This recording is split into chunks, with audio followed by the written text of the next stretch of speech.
Kejadian 2 ayat 1-25. Demikianlah diselesaikan langit dan bumi dan segala isinya.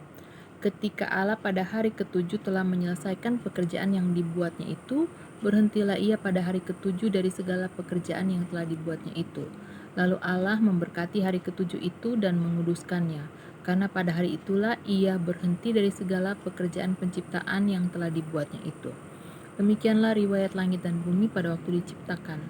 Ketika Tuhan Allah menjadikan bumi dan langit, belum ada semak apapun di bumi, belum timbul tumbuh-tumbuhan apapun di padang, sebab Tuhan Allah belum menurunkan hujan ke bumi dan belum ada orang untuk mengusahakan tanah itu.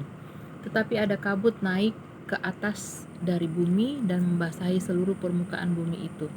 Ketika itulah Tuhan Allah membentuk manusia itu dari debu tanah dan menghembuskan nafas hidup ke dalam hidungnya. Demikianlah manusia itu menjadi makhluk yang hidup. Selanjutnya Tuhan Allah membuat taman di Eden di sebelah timur. Disitulah ditempatkannya manusia yang dibentuknya itu. Lalu Tuhan Allah menumbuhkan berbagai-bagai pohon dari bumi yang menarik dan yang baik untuk dimakan buahnya, dan pohon kehidupan di tengah-tengah taman itu, serta pohon pengetahuan tentang yang baik dan yang jahat. Ada suatu sungai mengalir dari Eden untuk membasahi taman itu, dan dari situ sungai itu terbagi menjadi 4 cabang. Yang pertama namanya Pison, yakni yang mengalir mengelilingi seluruh tanah Hawila, tempat emas ada.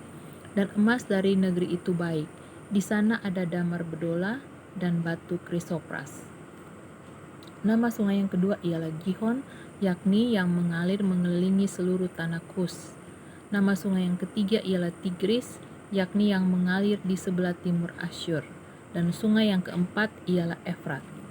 Tuhan Allah mengambil manusia itu dan menempatkannya dalam Taman Eden untuk mengusahakan dan memelihara taman itu. Lalu Tuhan Allah memberi perintah ini kepada manusia. Semua pohon dalam taman ini boleh kau makan buahnya dengan bebas. Tetapi pohon pengetahuan tentang yang baik dan yang jahat itu, janganlah kau makan buahnya. Sebab pada hari engkau memakannya, pastilah engkau mati. Tuhan Allah berfirman, tidak baik kalau manusia itu seorang diri saja. Aku akan menjadikan penolong baginya yang sepadan dengan dia. Lalu Tuhan Allah membentuk dari tanah segala binatang hutan dan segala burung di udara. Dibawanyalah semuanya kepada manusia itu untuk melihat bagaimana ia menamainya. Dan seperti nama yang diberikan manusia itu kepada tiap-tiap makhluk yang hidup, demikianlah nanti nama makhluk itu. Manusia itu memberi nama kepada segala ternak, kepada burung-burung di udara, dan kepada segala binatang hutan.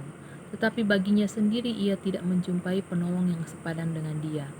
Lalu Tuhan Allah membuat manusia itu tidur nyenyak. Ketika ia tidur, Tuhan Allah mengambil salah satu rusuk daripadanya, lalu menutup tempat itu dengan daging. Dan dari rusuk yang diambil Tuhan Allah dari manusia itu, dibangunnyalah seorang perempuan, lalu dibawanya kepada manusia itu. Lalu berkatalah manusia itu, inilah dia, tulang dari tulangku dan daging dari dagingku. Ia akan dinamai perempuan, sebab ia diambil dari laki-laki.